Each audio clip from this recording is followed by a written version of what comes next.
Yes, pag-usapan natin ngayon ang pelikulang Pagtatambalan ni Gina Alahar at Ricky Dabao na Monday first screening. After 60 years, I hope to learn more in life.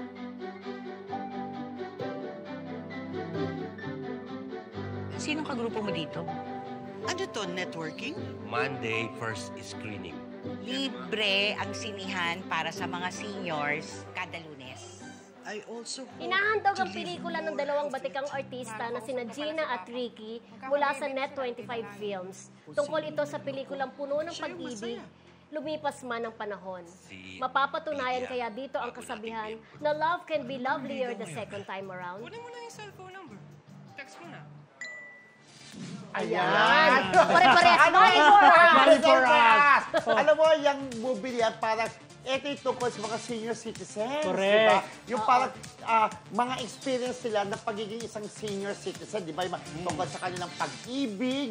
Minsan, kaya ang money first screening, ito yung kapag kapulunan, nanonood ng sine, Na libre. ang mga senior citizen. Kaya may ID na katibay ng senior. Mabuti kaming tatlo, kami na yung 40 plus, hindi pa kami senior citizen. Pero si Marcel Soriano? Si Marcel Soriano, hindi pa rin. Kasi okay. 1965 pinanganak si Marcel. Anyways, ayun nga, ang ganda rin ng tema ng In pelikulang fairness. ito na talagang para sa mga lolo, mga nanay natin, di ba? Kaya maraming nakaka-relate dahil kahit sa ganyang edad, na may edad na sila, senior citizen na sila, ay pwede pa silang magmahal ulit. Kumbaga, Correct. ang pag-ibig ay walang pinipiling edad. Yes. Di ba? Pero alam mo, di ba sa special screening, nandun ako. Kasi sa premiere night, napanood mo, di ba? Correct, oo. Nagustuhan ko siya dahil, matatawa ka, maraming eksena na matatawa ka. At maiyak. At maiyak din. Pero more on sa natatawa ako Ang daming eksena na, maganda pala ito. Parang kumakabog, sumasabay sa John Lloyd Bea. Parang ganon. So, ibig sabihin mo yung friendship, may chemistry pala kahit edad-edaran na, di Yes, ba? actually yung nasabi ko, may chemistry pala si Gina Alahar sa kasi si Ricky Dabao, parang ganon yun. Gano'n naman kasi kahuhusay yung mga bida, kaya kaya talaga nilang dalhin yung pelikula. At ito yung first time na nagsama na pala sila sa pelikula, pero ito yung first time na nagtambal, sabi Yun. ni Tita Gina. Ayan. Tita ko yun eh. Ganon? Ano sabi ni Tito Ricky? Sabi ni Tito Ricky, panoorin mo, Romel, kasi umalis ka nung ating press con, sumegway ka kay... Pero alam mo, Prencio, isa pa napansin ko doon sa pelikula, nandun kasi yung kapatid ni na Aljo sa Vin Abrenica. Okay. Si May Allen acting Abrenica. portion? Mas magaling pala siya. Kung Ay, kukumpara mo nung baguhan si na Aljur. Ay, Yan, ay, sabi. ganon. May acting pala yung bata. So, mas mahusay siya kay Aljur. Nung baguhan, nung baguhan, di ba? Yun.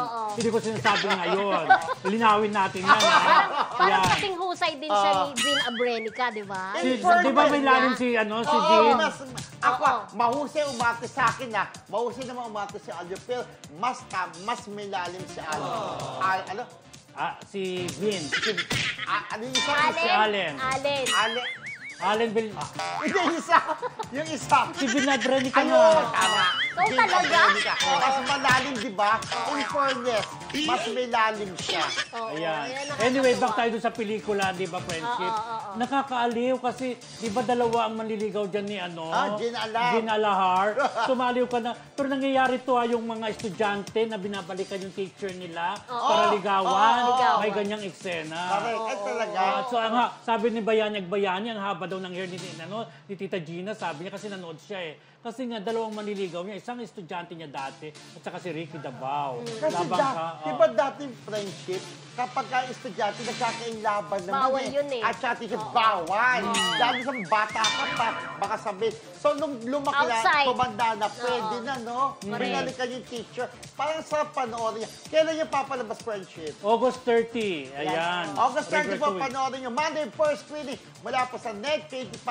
At release ng Regal Film. Ay, bongga. Ayan, distributed by Regal Film. Hindi talaga. Oo, Nakakatuwa naman talaga. So nandun si Miss Rosel Monteverde. Nung Special screening. Nandun special screening. Ay, bongga So, naman panoorin niyo talaga. po, Monday first screening, August 30. Ayan. Yes!